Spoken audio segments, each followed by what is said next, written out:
Arkadaşlar bir tecrübe yap, bir tecrübe yap.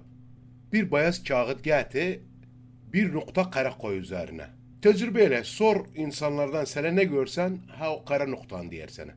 Bir de sor özünden sen ne görsen diğer o kara noktanı görürüm. O beyaz kağıdı hiç görmez. İşte arkadaşlar insanlar belədir. Bir küçük yanlışlık yap, bütün xerivi silerler. Ha o şərəkəni görürlər, o kara noktanı. İnsanlar belədirlər.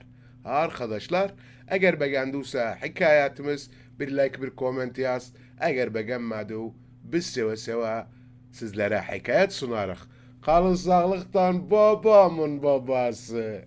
Baba bugün oyan yer sahardan oyan yer dönüm dünüva dönüm besmen ben özüm.